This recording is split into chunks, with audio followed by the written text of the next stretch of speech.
사도행전 27장 27에서 37 말씀을 통해서 영의 양식과 육의 양식이라는 제목으로 하나님 말씀을 함께 나누겠습니다. 저번 시간에 우리 수요 예배 때 나누었던 말씀을 잠깐 복습을 하고 오늘 말씀을 나누겠습니다. 저번 시간에 사도 바울이 그 배에 있는 모든 사람들에게 그 두려움에 떨고 있고 구원의 여망마저 보이지 않은 그 시점에 바울이 사람들에게 말합니다. 여러분 안심하라고. 여러분 괜찮을 것입니다. 안심하세요. 하나님께서 우리를 이 위경에서 다 건져주실 것입니다. 라고 사람들에게 이야기합니다. 바울이 이렇게 이야기할 수 있었던 이유는 바로 하나님의 사자가 바울에게 말씀하셨기 때문이죠. 그래서 하나님의 말씀을 듣는 사람, 하나님의 말씀대로 믿고 나아가는 사람에게는 반드시 그 말씀대로 삶이 이루어진다는 것이죠.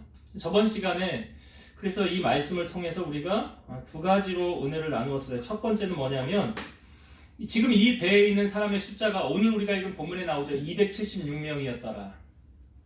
적은 숫자 아닙니다. 많은 숫자가 그 배에 타고 있었어요. 그러니까 276명이 풍랑을 만나서 배가 뒤집히면 어떻게 됩니까? 다 죽는 거예요.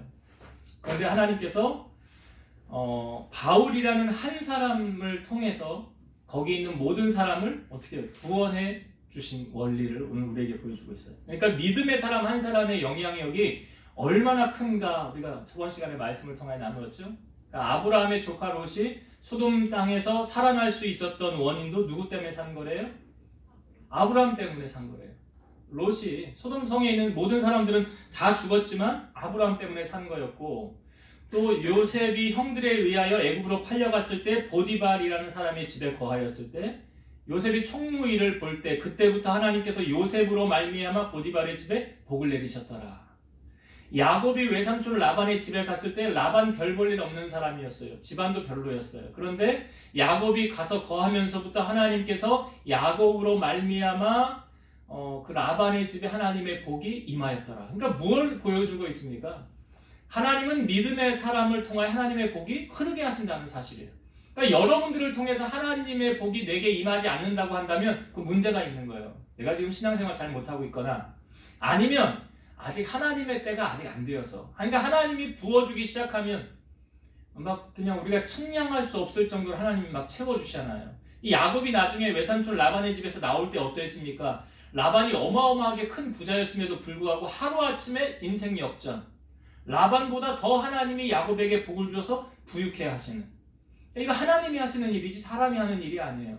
아니 고난당한 자의 대명사 욥이라는 사람도 동방의 큰 부자였다고 그랬잖아요. 근데 하루아침에 싹 하나님이 가져가니까 빈털털이 됐잖아요. 거기서 끝난 것이 아니라 몸에 가시, 그러니까 막 병에 막 두드러기 같은 거, 막 종기 같은 거 몸에 나가지고 기왓장 가져다 긁고 막 얼굴의 형상을 알아볼 수 없을 정도로 그런 고난을 당하였지만 나중에 하나님 어떻게 회복하십니까? 욥의 고난을 회복시켰을 때 그 욥이 가지고 있었던 재산에 갑절로 갚아주세요. 그냥 원상 복귀만 해도 동방의 큰 부자인데 2배로 하나님이 채워주시더라. 그러니까 이건 하나님이 믿음의 사람들을 통해 이렇게 복을 주시는 거예요. 이 배에 탄 그러니까 바울이라는 한 사람으로 말미암아 그 배의 모든 사람이 지금 덕을 보고 살고 있는 거예요. 그러니까 믿음 생활 잘하는 그 사람으로 말미암아 믿지 않는 사람이 같이 살고 있다고 한다면 그 믿지 않는 사람은 믿는 자에게 고마워해야 돼. 감사해야 돼. 당신 덕에 내가 나 잘 몰랐는데 나중에 보니까 내가 당신 덕분에 살았네. 당신의 신앙생활 잘해서 하나님이 우리에게 복을 주셨네. 이것을 깨닫는 날이 오겠죠. 언젠가는. 그래서 믿음의 한 사람을 통하여 하나님의 복이 흐르더라라는 것 나누었고, 또 한 가지 우리가 나누었던 것이 지금 이 배에 타고 있는 이 사람들의 이 고난이 언제 끝날지 모르잖아요. 그러니까 구원의 여망이 보이지 않고 해도 달도 보이지 않더라, 별도 보이지 않더라, 이거 언제 끝나느냐. 여러분, 우리의 인생의 고난, 그 각자마다 주어지는 그 고난이 다 다른데요. 그 인생의 고난이 언제 끝나냐면 하나님을 만나면 끝나는 거예요. 그러니까 지금 바울이 말하지 않습니까? 그 사람들에게 여러분 안심하십시오. 하나님이 내게 말씀해 주셨습니다. 그러면 하나님이 말씀하신 대로 반드시 됩니다. 그러니까 우리의 인생에 있어서 삶의 고난, 다가오는 고난, 언제 끝날지 보이지 않는 지금 이 풍랑 가운데 이 언제 해가 뜨겠어? 우리 이러다가 그냥 바다 가운데서 다 죽는 거 아니야? 라고 말할 때 하나님의 말씀이 내게 임하고 하나님의 말씀이 들려지면 소망이 있는 거예요. 회복이 있는 거예요. 그러나 하나님의 말씀이 들려지지 않는다고 한다면 그는 더 깊은 구덩 속에 아직도 허우적거리고 있다는 사실입니다. 그래서 우리가 말씀을 듣는 게 만큼 중요한 거예요. 하나님의 말씀이 내게 임하면 그 말씀을 붙잡고, 바울이 말하잖아요. 내게 말씀하신 그대로 될 거야 라는 이 확신, 그리고 그 말씀대로 이제 되어지는 것을 오늘 말씀과 이 뒷부분에 있는 말씀을 통하여 우리에게 보여주고 있습니다. 우리가 저번 시간에 이 두 가지를 나누었어요. 한 사람으로 말미암는 하나님의 축복이 증거되어지고, 내 인생의 고난의 끝이 어디 있는가. 그러니까 터널을 지나갈 때도 터널을 반드시 끝이 있지 않습니까? 그 인생의 고난의 끝은 하나님의 말씀을, 하나님을 만나는 순간 해결함 받을 수 있다는 것을 우리가 저번 시간에 나눴고요. 자, 오늘 말씀에 보면 이 풍랑으로 말미암아 14일째 되는 날 이렇게 소개하고 있어요. 그러니까 풍랑을 만나서 지금 하루도 이틀도 아닌 14일 동안 해도 보이지 않고 달도 보이지 않고 별도 보이지 않고 풍랑 가운데서 어찌할 수 없는 상황 가운데 그냥 이 바람에 맡겨서 배가 이끌리는 대로, 바람이 이끄는 대로 그냥 가고 있는 거예요. 그런데 오늘 말씀에 보니까 14일째 될 때 육지가 가까워지는 것을 짐작하였더라. 이제 미항이라는 곳에서 출발을 해서 이들이 도착한 섬이 어디냐면 뒷부분 나오지만 멜리데라는 섬에 도착을 하게 됩니다. 그러니까 미항에서 멜리데까지는 거리가 약 800km 정도 되는 거예요. 그러니까 유라굴로라는 광풍에 이끌려 지금 그 광풍이 이끄는 대로 그래도 갔는데 감사하게도 그 멜리데라는 그 섬에 도착을 하게 됩니다. 여기 아드리아 바다에서 이렇게 27절에 나오는데, 아드리아 바다는 그러니까 이탈리아, 아프리카, 그레데 섬, 헬라 사이의 바다. 그러니까 이탈리아가 이렇게 길게 되어져 있잖아요. 섬 나라가. 예, 장화 발자국처럼, 장화 신는 것처럼 그 밑에 지역을 이제 아드리아 해라. 오늘날로 말하면 그 이탈리아와 이쪽 유럽을 연결하는 유고슬라비아 그 안쪽을 아드리아 해라고 그래요. 근데 당시 성경에서 말하는 아드리아는 이탈리아 이 밑에 쪽 지방을 우리에게 알려주고 있습니다. 그쪽에서 이제 육지가 가까워지는 줄을 짐작하고 물을 재어봤다는 거죠. 그러니까 처음에 20길이 됐다는 거예요. 이 길이라는 것은 사람이 이렇게 양팔을 벌려서 이 가운데 중간 손가락하고 이쪽 중간 손가락 끝하고의 그 길이를 보통 길이다라고 그래요. 한 길이다, 두 길이다. 그래서 보통 1m 80 정도를 한 길이다. 그러니까 여기서 20길이 됐다고 그랬잖아요. 그러니까 수심이 36m 정도 된 거예요. 그리고 나서 다시 재보니까 15길이라 한 27m 정도, 36m에서 27m. 그러니까 뭘 느낄 수 있습니까? 점점 육지에 가까워 오고 있다라는 것을 알 수가 있죠. 그러니까 배가 너무 육지에 가까이 가면 어떻게 됩니까? 이 암초에 이 바위나 이런 험한 밑에 부분에 걸릴 수 있잖아요. 그러니까 더 가지 않도록 이 배의 이 고물에서 닻을 내리는데, 고물은 뭐냐면 배의 뒷부분을 말하는 거예요. 보통은 이 닻을 내릴 때 앞에서 닻을 내립니다. 근데 지금 여기 성경에 보기를 그물로 닷넷을 내렸더라. 상식적으로는 앞에 있는 이물이 배의 앞부분이거든요. 이물에서 닻을 내려야 되는데 지금 상황이 바람과 파도가 배를 이제 막 치니까 밀어붙이면, 이 배의 바람으로 밀어붙이면 배의 뒷부분이 180도로 앞에 돌아갈 수 있기 때문에 이 배가 암초에 그리고 더 위험할 수 있으니까 이 배의 뒷부분에 이렇게 내려놓는 거예요. 망망대해에서 이리저리 떠돌아다니다가 육지에 가까워지고 있다는 것은 이들에게 지금 희망이 보인다는 것 아닙니까? 그런데 이러한 상황 속에 이제 닻을 내려놓고 다음날 날이 밝으면 우리 이제 다 살 수 있겠구나. 여기서 다 탈출할 수 있겠구나. 그런 소망이 보이는 시점에 오늘 말씀에 보니까 그 배에 이제 모든 것을 움직이고 조작하는 사공들, 배에서 일하는 사람들이 쉽게 말하면 이 사공들이 도망을 하려고 배의 임을 앞에서 닻을 내리는 척 하다가 여기다 이제 거룻배를 바다에 내려놓는 거예요. 거룻배라는 것은 돛이 없는 작은 배인데 보통은 이 작은 배로 사람들이 이렇게 운송을 해서 나르는 거예요. 예. 그 거룻배를 내려놓은 거예요. 이 내려놓은 건 왜 내려놓은 겁니까? 사공들은 자기들이 지금 이제 탈출하려고 그 배에서 어찌 보면 다른 사람들은 뭐 죽든지 말든지 나는 모르겠고 우리 14일 동안 지금 정말 내가 항해하면서 이런 풍랑을 내가 처음 만나봤는데 여기서 내가 살아남은 것이 정말 기적이다. 그러니까 우리 다음 상황은 난 모르겠고 일단 사공들 우리라도 살고 보자 해서 그 거룻배를 내려놓은 거예요. 그리고 그거 타고 자기들끼리 탈출하려고 하는 거예요. 여러분 이것을 통해서 현세를 살아가는 사람들의 모습을 우리에게 보여주고 있지 않습니까? 말세에 나타나는 사람들의 현상이 이렇대요. 성경을 보면 사람들이 자기를 사랑하며 돈을 사랑하며 자랑하며 교만하며 비방하며 부모를 거역하며 감사하지 아니하며 거룩하지 아니하며 무정하며 원통함을 풀지 아니하며 모함하며 절제하지 못하며 사나우며 선한 것을 좋아하지 아니하며 배신하며 조급하며 자만하며 쾌락을 사랑하기를 하나님 사랑하는 것보다 더하며 경건의 모양은 있으나 경건의 능력은 부인하니 이 같은 자들에게서 내가 돌아서라.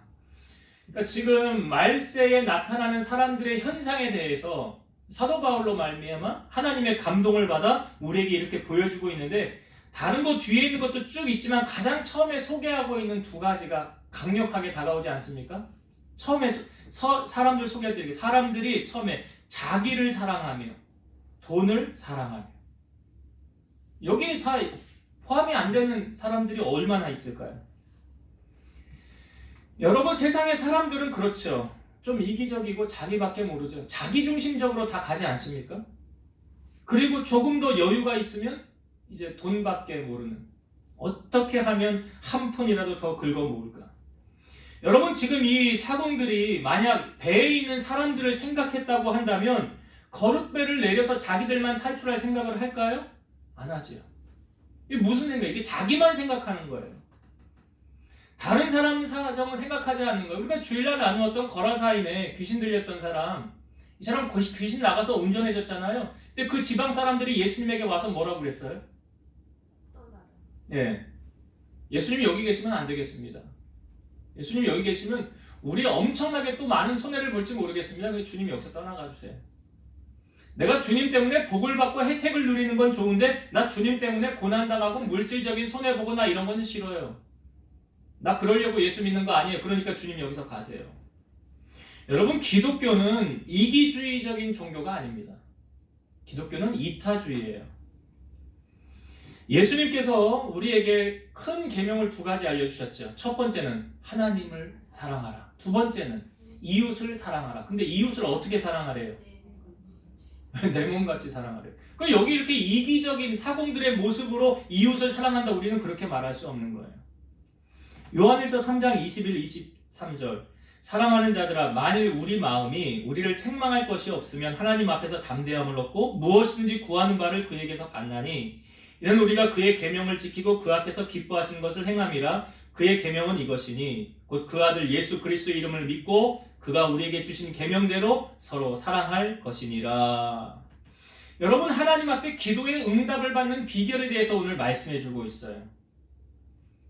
우리 마음에 우리를 책망할 것이 없으면 하나님 앞에서 담대함을 얻고 무엇이든지 구하는 바를 하나님에게서 받는데요. 그 이유가 뭐냐면 우리가 그의 계명을 지키고 그 앞에서 기뻐하시는 것을 행하였기 때문이래요. 그 계명은 무엇이래요? 우리가 예수님의 이름을 믿고 그가 우리에게 주신 계명대로 서로 사랑하는 것. 주님이 우리에게 알려주신 그 계명을 사도 요한이 다시 한번 우리에게 말씀해주고 있는 거예요. 성경에 보면 절친이라고 하는 사람을 우리에게 표현해서 보여주고 있는 사람이 있는데 잘 아시지만 다윗 있죠. 예, 다윗에게는 다윗을 죽이려고 쫓아다니는 사울 왕이 있었습니다. 근데 그 사울 왕에게 아들이 있었어요. 여러 아들이 있었는데 그 중에 한 아들인 요나단이 다윗을 그처럼 사랑했는데 얼마나 사랑했냐면 성경에 있는 표현에 의하면 다윗을 자기 생명같이 사랑했더라. 어떻게 사랑했다고요? 요나단이 다윗을? 자기 생명같이 사랑했대. 그래서 나타나는 게 보니까 성경에 보니까 다윗이 자기의 겉옷을 벗어서 다윗에게 주었고요. 자기의 군복을 벗어서 다윗에게 주었고 전쟁할 때 꼭 필요한 칼을 다윗에게 주었고 활도 주었고 띠도 주었더라. 그러니까 요나단이 자기에게 있는 것을 다 누구에게 준 거예요? 다윗에게 준 거예요. 여러분 사랑은 무엇이래요? 복음성가에도 있잖아요. 사랑은 주는 거래요. 사랑은 움켜쥐는 게 아니래요. 그래서 예수님은 우리에게 가장 큰 사랑을 보여주셨잖아요. 주님은 자기의 생명까지도 우리에게 주셨잖아요. 그 사랑을 우리에게 주님이 보여주시고 우리에게 말씀하시기를 내가 행한 것 같이 너희도 행하라. 어떤 글에 보니까 눈길에 두 사람이 걸어가고 있었어요. 근데 가다 보면 차이가 나잖아요. 어떤 사람은 좀 빨리 가고 어떤 사람은 좀 늦게 가고. 근데 먼저 가던 사람이 가다가 눈길에 쓰러져 있는 사람을 발견했어요. 근데 이 사람이 저 사람 저 쓰러졌네, 안 됐네. 그럼 뭐 사랑을 보여주면 좋을 텐데 아니 이 눈길에 저 사람까지 내가 챙기면 나도 가다가 이 눈길에서 쓰러져서 죽을지도 몰라 하고 그냥 갔어요. 근데 그 뒤에 오던 사람이 똑같이 눈길에 쓰러져 있는 사람을 발견한 거예요. 아직 호흡이 있고 아직 생명이 있어요. 그러니까 이 사람을 자기가 들쳐업어요. 그리고 그 눈길을 헤쳐나가는 거예요. 조금 가다가 보니까 먼저 앞에 갔던 그 친구가 쓰러져 누웠는데 가만히 보니까 죽은 거예요. 추위에 동사가 돼서 죽은 거예요. 그런데 이 사람은 뒤에 있는 사람과 자기의 체온이 같이 연결이 되면서 추위를 극복해서 결국은 그 어둠의 터널을 빠져나올 수 있었더라. 생명을 건질 수 있었더라는 거예요. 만약 먼저 갔던 이 사람이 그 사랑을 보였다고 한다면 그를 업고라도 그를 안고라도 갔다고 한다면 그 체온으로 말미암아 그는 얼어 죽지 않았을 거예요. 진정한 사랑을 표현하는 사람에게는 이러한 결과가 반드시 나타난다는 사실이에요. 여러분 우리가 하나님을 사랑한다고 하면서도요 형제를 미워하면 거짓말하는 자래요. 성경에. 왜냐하면 하나님께서 사람을 창조할 때 하나님의 형상대로 창조하였기 때문에 너희가 하나님을 보이지 않는 하나님을 사랑한다고 하면서 보이는 형제를 사랑하지 못하는 것은 거짓말하는 자라라고 말해요. 그래서 오늘 우리가 정말 세상 속에 점점 사랑이 식어지고 냉랭한 이 시대 속에서 주님이 우리를 세상으로 보내심은 우리를 통해서 주님의 사랑을 증거하기 위함인 줄로 믿습니다. 여러분들을 통해서 이 주님의 사랑이 풍성하게 드러나지길 주의 이름으로 축원드립니다. 자, 이 사공들이 이제 탈출하려고 그랬잖아요. 그러니까 바울이 그것을 알고 백부장에게 군인들에게 이야기를 하는 거예요. 이 사람들 없으면 우리 배에 있는 사람 살지 못합니다. 그러니까 군인들이 그 배를 내렸던 거룻줄을 딱 끊어버립니다. 그러니까 배는 떠내려 갔고 아무도 거기 나갈 수 없게 된 상황이 된 거예요. 자, 이런 상황 속에서 바울이 지금 여기 배에 있는 사람들에게 이런 말을 합니다. 이 부분은 성경을 한번 보고 말씀을 다시 나눌게요. 33절부터 한번 다시 보겠습니다. 33절부터 날이 새어가매 바울이 여러 사람에게 음식 먹기를 권하여 이르되 너희가 기다리고 기다리며 먹지 못하고 줄인 지가 오늘까지 열 나흘인즉 음식 먹기를 권하니 이것이 너희의 구원을 위하는 것이요 너희 중 머리카락 하나도 잃을 자가 없으리라 하고. 자, 여기 32절만 봤는데요. 바울이 지금 당신들이 여기 음식을 먹지 못하고 줄인 지가 열 나흘이다. 근데 정말 아무것도 안 먹고 14일 동안 굶었다면 아마 죽은 사람이 나왔겠죠. 근데 그런 의미가 아니라 우리가 제대로 된 식사를 하지 못하고 거의 그냥 연명하는 수준으로 그런 수준으로 지금 14일 동안 이렇게 지나왔는데 이제 여러분 안심하고 음식을 먹으세요. 여러분 사람이요 막 뭘 해야 되고 막 두려움에 쫓기고 뭐 이렇게 불안하고 그러면 가만히 편안한 자세로 앉아서 밥을 먹게 됩니까? 안 됩니까? 잘 안 되죠. 잘 안 돼요. 그러니까 이 밥을 먹을 수 있다는 건, 편안하게 앉아서 내가 한 끼 먹을 수 있다는 것도 모든 환경이 이렇게 돼야 되는 거예요.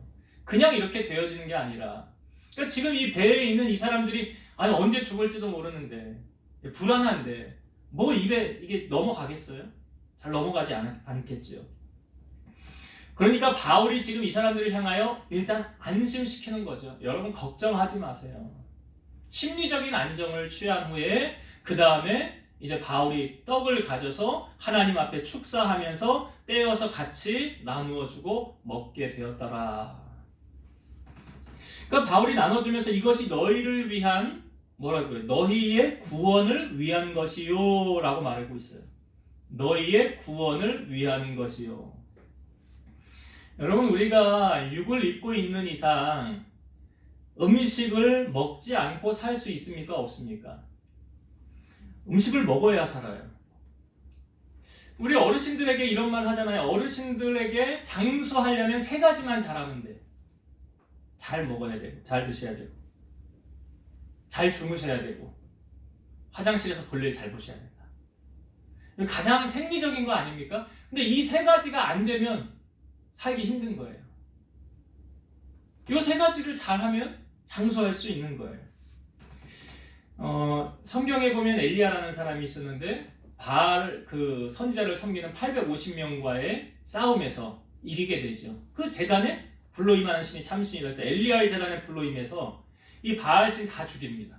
850명. 근데 이세벨이 그 아합 왕의 아내가 너 내가 아끼는 선지자 죽였어? 내가 너도 죽일 거야. 라는 선전포고를 듣고 엘리야가 광야로 들어가요. 그리고 로뎀나무 아래에서 하나님 앞에 기도하기를 하나님 이제 나 데려가세요. 내가 이렇게 했음에도 불구하고 하나님을 믿는 백성은 나밖에 없습니다. 그러니까 나 이제 힘들어서 못하겠습니다. 이렇게 아마 기도하다가 아마 로뎀나무 아래에 누워서 잠이 들어요.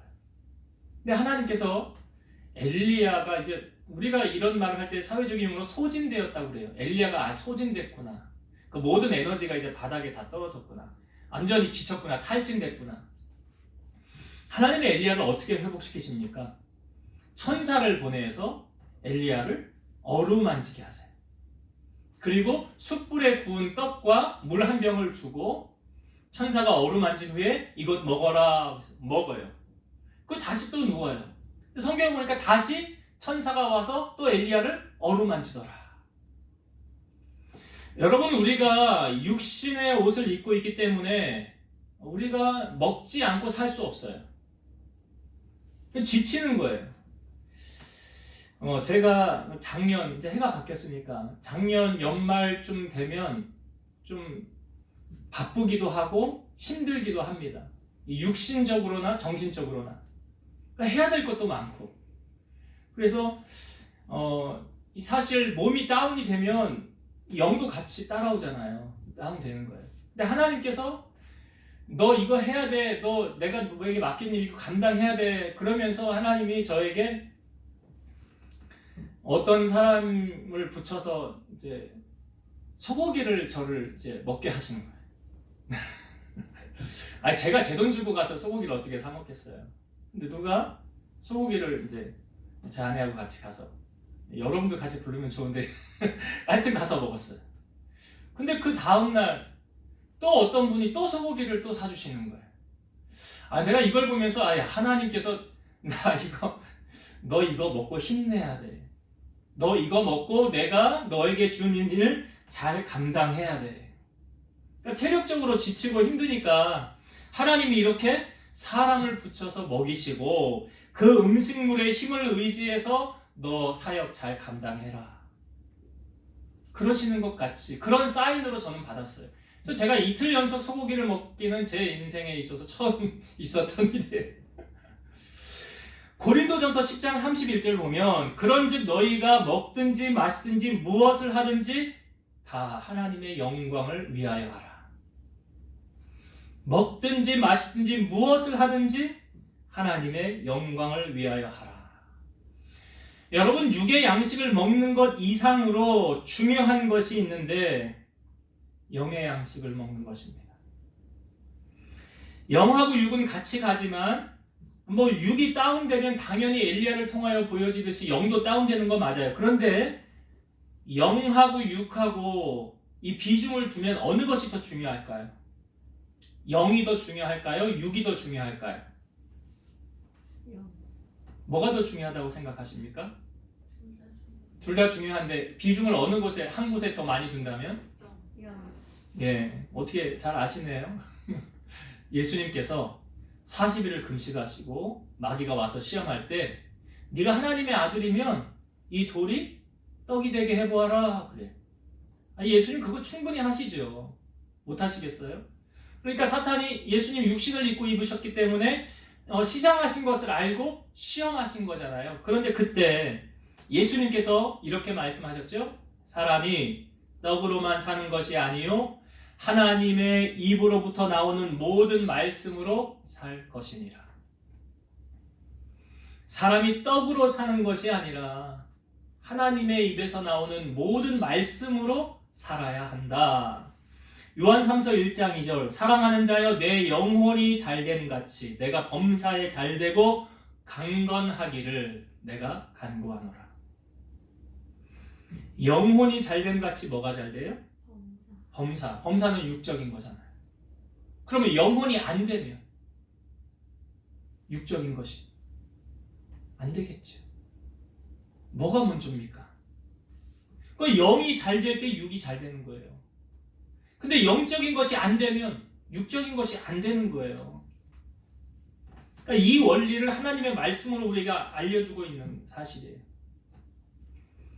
그러니까 이 바울이 지금 이 사람들 275명이죠. 자기를 빼고 275명에게 여러분 안심하세요. 마음껏 먹으세요 라고 말할 수 있는 그 당당함, 자신감 어디서 나오는 겁니까? 하나님의 말씀을 들었기 때문에 나온 거잖아요. 그 우리가 저번 주에 나눴던 하나님의 사자가 내 곁에 와서 말씀해 주셨으니까 나는 말씀해 주신 그대로 될 것을 나는 믿는다. 여러분, 예수님께서 그 무화과 나무 마른 그 사건 하루 만에 말라 죽었잖아요. 그 사건을 통해서 우리에게 주님이 하셨던 말씀이 뭐예요? 하나님을 믿으라. 이 산더러 들려 바다에 던져지라 하며 그 말하는 것이 이루어질 줄 믿고 마음에 의심하지 아니하면 어떻게 돼? 그대로 되리라. 우리가 하나님의 말씀을 듣고 내가 정말 그 말씀을 내 말씀으로 믿는 자 가운데서 하나님의 역사가 나타나는 거예요. 예수님께서 오병이어의 기적을 베푸신 뒤에 사람들이 예수님을 임금 삼으려고 그랬어요. 근데 예수님이 그 다음에 본질을 말했죠. 내가 생명의 떡이래요. 내가 생명의 떡이니라. 사람들은 그걸 원한 게 아닌데 본질을 말하니까 사람들이 예수님 옆에 다 떠나갔어요. 마치 거라사인 사람들, 지방의 사람들처럼 다 떠나가니까 예수님께서 제자들에게 너희도 가려느냐? 물어요. 그때 베드로가 한 말이 이거죠. 주여, 영생의 말씀이 주께 있사오니 우리가 누구에게로 가오리이까? 주여, 영생의 말씀이 주께 있사오니 우리가 누구에게 가겠습니까? 여러분, 먹고 사는 것이 우선순위가 아니에요. 성경은 분명히 우리에게 이렇게 말하죠. 무엇을 먹을까? 무엇을 마실까? 무엇을 입을까? 염려하지 말라. 이는 다 이방인들이 하는 것이라 너희 하늘 아버지께서는 이 모든 것이 너희에게 있어야 할 줄을 아시느니라. 그렇게 말씀하셨어요. 그리고 나서 그 다음에 주님이 우리에게 하셨던 말씀이 뭐예요? 그런즉 너희는 먼저 여기까지만 딱 얘기하면 그 다음에 딱 나와. 그러니까 주님이 우리에게 먼저 요구하시는 거 있어요. 근데 그 말씀이 중요한 게 무엇입니까? 너 먼저 그 나라와 그 일을 구하라. 그리하면 이래요. 그리하면. 너 그렇게 하면 이 모든 것을 내가 너에게 더하리라. 하나님이 우리에게, 주님이 우리에게 요구하시는 것이 무언가, 우선순위가 무언가를 말씀하고 있는 거예요. 자, 이제 말씀을 정리하고 마치도록 하겠습니다. 오늘 이제 어느 육지를 향하여 나아갈 때 그 깊이가 점점 낮아지는 것을 보고 사공들은 자기들만 탈출하려고 했어요. 그래서 배를 내려서 탈출하려고 했지만 무산으로 돌아갔죠. 근데 이들의 모습을 보면서 이들이 지금 다른 사람 어떻게 되든 말든 일단 나 살고 봐야 되겠다. 내 생명이 제일 중요한 거지. 그래서 자기들만 살으려고 하는 세속적인 사람들의 모습. 혹시 이 모습이 우리의 모습은 아닌지. 다른 사람이야 뭐 어찌 되든 말든 나만 괜찮으면 돼. 나만 손해 안 보면 되고 나만 잘 되면 돼. 진정한 크리스찬의 모습이라고 할 수 없다는 거죠. 오늘 우리가 정말 주님의 사랑을 체험한 사람이라고 한다면 세상 속의 빛과 소금의 역할을 감당하고 주님의 참사랑을 실천하는 자가 되어야 된다.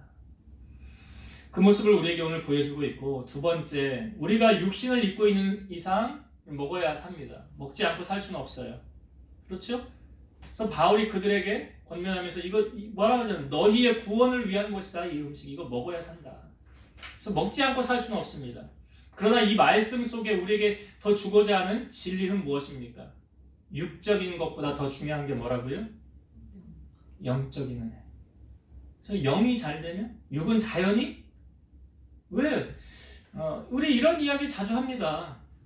내가 주님의 일 하면 주님이 내 일 해주신다고. 경험들을 해보셨습니까? 내가 주님의 일 하면 주님이 내 일 해주시고, 내가 주님을 위해서 헌신하고 봉사하면, 그래서 뭐 이런 이야기를 자주 하잖아요. 뭐 교회 가서 봉사하다 보니까 나 건강이 참 약했는데 어느 순간 보니까 하나님이 건강하게 해주셨더라. 난 물질로 참 힘들었는데 내 없는 물질을 쪼개어서 하나님을 섬겼더니 하나님이 나로 하여금 어느 순간 물질로 부유하게 하시더라. 그러니까 무엇을 말하고 있습니까? 심은 대로 행한 대로 하나님이 갚아주시는 거예요. 하나님은 공짜의 하나님이 아니세요. 세상 사람들은 공짜를 좋아하지만 하나님은 공짜 없어요. 뭔가 심겨진 씨앗이 있어야 그것을 통해서 그 씨앗이 30배, 60배, 100배로 거둬진다는 사실. 그래서 성경에 보면 많이 심는 자는 많이 거두고 적게 심는 자는 적게 거두는 이 원리를 성경 우리에게 알려주고 있잖아요. 그래서 우리가 힘써야 될 것은 육적인 것도 물론 중요하지만 넘어지면 안 되지만 더 힘써야 될 것, 영적인 하나님의 말씀으로 깨어있는 것. 그 말씀 붙잡고 살아가는 것. 이것이 진정으로 우리가 이 땅에서 승리하는 비결이라는 사실을 기억하시고 은혜 받는 일에, 영적인 일에 더욱 힘쓰는 우리 성도님들 되시기를 주의 이름으로 축원드립니다. 기도하시겠습니다. 살아계셔서 역사하시는 하나님 아버지, 우리가 이 땅에 발을 디디고 살아가고 있을 때 정말 말세, 주님이 오실 날이 멀지 않은 시대를 살고 있습니다. 그러나 이 말세를 살아가는 사람들의 특징이 자기를 사랑하고 돈을 사랑한다고 했습니다.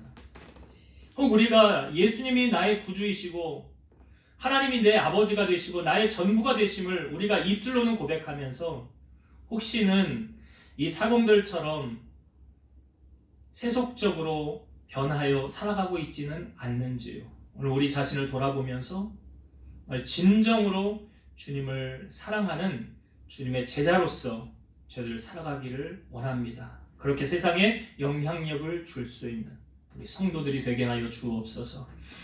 우리가 이 땅에 육을 입고 살고 있지만 우리가 더욱 힘써야 하는 것은 하나님 영적으로 바로 세워지기를 소망합니다. 육신의 생각은 사망이고 영의 생각은 생명과 평안이라고 하셨으니 내가 하나님의 일에 더욱 힘쓸 때 하나님이 내 육적인 것을 책임져 주시고 보상해 주실 줄로 믿사오니 이 은혜에 붙잡혀서 남은 생에 하나님의 나라의 우선순위를 두게 하시고 주님을 기쁘시게 해드리는 일에 힘씀을 통해서 하나님의 상급을 누리고 살아가는 우리 성도들이 되게 하여 주옵소서. 예수님 이름으로 감사하며 기도드리옵나이다. 아멘.